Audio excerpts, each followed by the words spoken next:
Welcome back, Math 10. Stranis here. We're going to dive into 2.7 factoring trinomials containing a GCF. It's just adding one little extra step. Before we do that, I want to recognize, and we'll talk about this in class in more detail, but I hope you started to notice a pattern that can save you a ton of time with these things.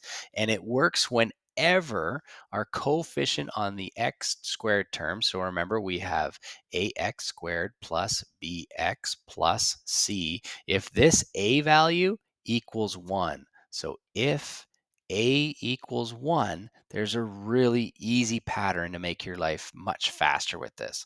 Let's analyze a couple examples using our old process, and I'll show you the shortcut. So we have a 1 here, okay, and we're going to multiply those. Well, 1 times 15, of course, equals 15. So we're going to be finding our magic numbers here that multiply to 15 but add to -8. So just for review, okay, they need to multiply to 15, but they also need to add to 8. -8 in this case, sorry, -8, because we have a negative right here. So quickly, we're just going to write a quick t product for 15. So 1 times 15 isn't going to work. -1 times -15 won't work. But 3 times 5 looks close. That's not going to do it. That's +8. So -3 times -5. That's going to be our magic numbers. Okay. So let's finish this off. I'm going to put in a -3 and a -5 gives me +15.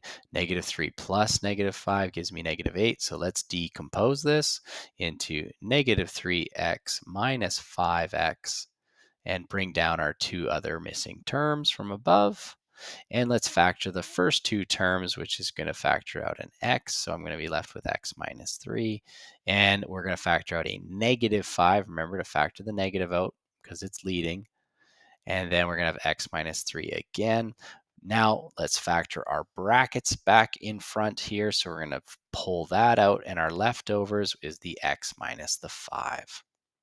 Now, what is the pattern that I'm referencing here? Because we're going to see the same thing here. I'm going to move through this one much faster.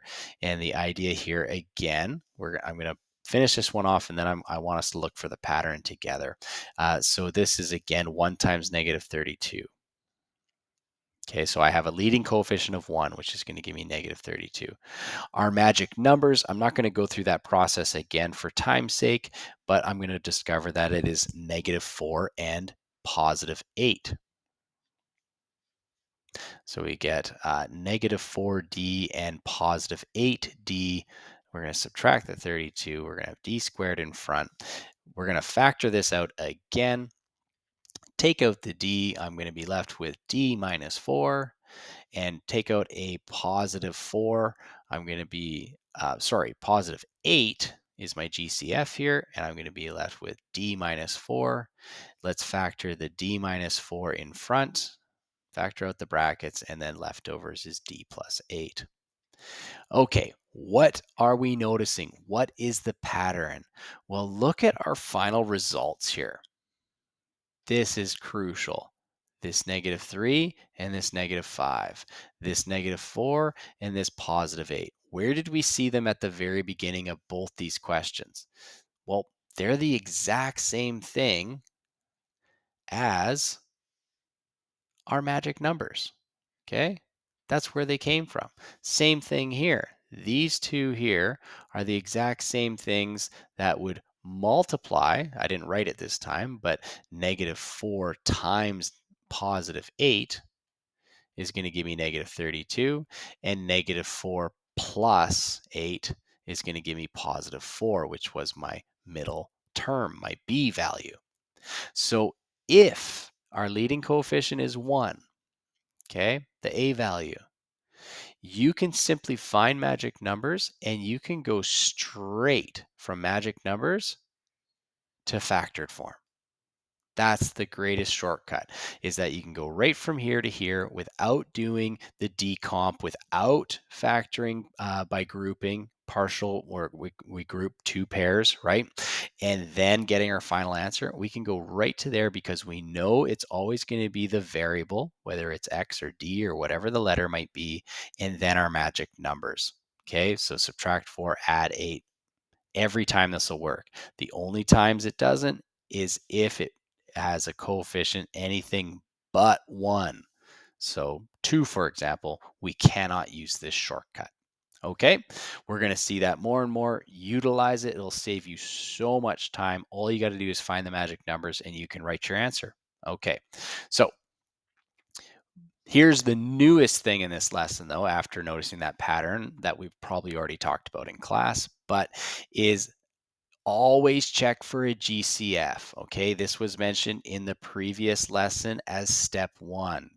Apologies for, let's see if I can get there quickly. Step 1, factor. Okay, factor the GCF if there is one. Don't forget to include it in your final answer. That's what we're going to be doing now. So let's go back to where I left off. And I'm going to factor this thing completely, okay?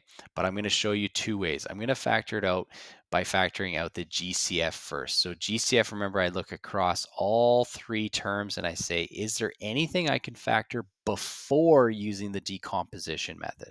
And we can see that all three of these numbers are divisible by 2. So I'm going to factor out a 2 first. So that's going to put a 2 here, and I'm going to write my leftovers in brackets. Okay, and my leftovers is going to be y squared minus 12y plus 35. Now, now that I've factored, I'm going to focus in on my trinomial and factor that accordingly. Okay, so my magic numbers, now I have the 1. Let's use our shortcut. I have a 1 right here. All I need to do is figure out what two numbers multiply to give me 35, while simultaneously adding to give me negative 12. And using our chart, we're going to see with 35, those two numbers are going to be negative 7 and negative 5 is going to be my magic numbers. Okay, because negative 7 plus negative 5 is negative 12. So using our shortcut, I don't have to decompose. I can go right to writing the binomial. Now my variable is y here, so I like to write both y's in first and then add my magic numbers, minus 7, minus 5, and you're done. Okay, so that shortcut saved us a ton of time there with my GCF being still out front, the 2. Don't forget to write that in your answer. Now, if you didn't do that, okay, we'd have to do this the hard way. So what it would look like, let's just rewrite the question so I have it over here, but this is still good review. This is still good review because what do you do if you forget? Okay, that's going to happen. So we're going to use our original method. So we have to take this number times this number. So I'm going to get 2 times 70 is going to give me 140. Okay, and now so I need two magic numbers that multiply to give me 140 while also summing or adding up to give me my middle, which is negative 24. Now that's not easy. Okay, 140 has a lot of factors. I'm going to speed that up and tell you what the magic numbers are. But I think just by looking at that, you could say, well, that could take a little longer. But you're going to figure it out that it's negative 10 and negative 14. Okay, so those are our magic numbers. Now I can't use the shortcut though, because I don't have a leading coefficient of 1. I have a 2. So I have to go back to our decomposition method, which is fine, just takes longer. Okay, so I've decomposed the middle term, and now I'm going to factor each pair separately, factor by grouping, that's called. So I'm going to take out a 2y in the front here, and that's going to leave me with y minus 5. And then here I got a leading negative, so I'm going to take out a negative, I'm going to take out a negative 14 because 17 is divisible by 14, 14 times 5. That's going to give me y minus 5. And now I'm going to factor out the brackets, y minus 5, and my leftovers is 2y minus 14. And we're used to saying, yep, I'm done, but we're not. We have to be really careful here. Because I didn't take out the GCF of a 2 like I did the first time, there still is a GCF. I'm not fully factored, and I would lose a mark for this. It's showing that I don't know how to fully factor. And because if I zoom in on the second term, my first term's good, there's no GCF, but in the second term, this is what's always good to just check. Hey, is there any more factors that I can take out? And here we can see I can factor out a 2. So we're going to factor out the 2 because notice I don't have the same answer as I do over yonder. Now when I do that, I'll be left with still have the y minus 5 bracket, and the 2 being taken out leaves me with y minus 7 after being factored. And now we can see we match. But I don't know about you, but this is harder. Okay? It's just more work, more lines, more decomp, bigger numbers. Everything just steps it up quite a bit versus if I saw this GCF first, I did it in basically 2 lines of work. Okay? So let's try this method with a few examples, and we'll be done this set of notes. So I check first, GCF, I got 4m squared plus 16m minus 128. Well, if I look all the way across, I can't take out any m's, but I do have a common factor of 4. So I'm going to take that out first. And when I do that, I get a brand new trinomial of m squared plus 4m minus 32. And again, we're going to use our shortcut here. I need to find two numbers that multiply to give me negative 32, but also add to give me positive 4. And we'll find those magic numbers, no problem. We'll discover that they are negative 4 and 8. Okay, I'm not showing the full T-chart for time's sake. Once we have that, we can go straight to our answer because we have our shortcut because there's a 1 here. So now I'm going to just break this right into its two binomials. I'm going to copy my variable, which is m, and then add my magic numbers of negative 4 plus 8. Again, back you can verify, multiply this right back out, and you're good to go. All right, so there is my final answer. All right, what about B? Again, we're just checking for a GCF, the same thing we were doing in 2.5, I think it was. Leading coefficients negative, so don't forget, I'm going to right away, I'm going to write a negative here so I don't forget. What is my GCF of 24, 20, and 24? Well, that's going to be 4 in this case. So I'm going to pull out a negative 4, but now double check our letters. I have 3 G's, 2 G's, and 1 G. Well, that 3 right there tells you is a big hint, right? When we're factoring trinomials, it needs to be a 2, and it's not. So I'm going to factor out a common G as well. And when I do that, I get a new polynomial or trinomial where I'm going to have positive 6G squared minus 5G and minus 6. Okay. Again, multiply it back out if you're unsure of anything. Now we have to do our decomp method. We can't use the shortcut because we have a 6 here, right? So we're going to multiply those two. 6 times negative 6. 6 times negative 6 is going to give me negative 36. Okay, so now I need to find my magic numbers that multiply to give me negative 36, while also summing to give me the middle term, which is negative 5.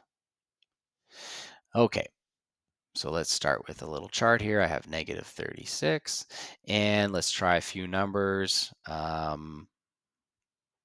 Looks like 4 and negative 9 are going to work because I know 4 times 9 is 36. I need one of them to be negative. And because my sum is negative, I know the bigger one has to be negative, and 4 plus negative 9. There's my magic numbers. Again, you can write them all out if it helps, but if you can spot them earlier, it makes things a little easier. And so now let's do our decomposition step. We're going to break this apart.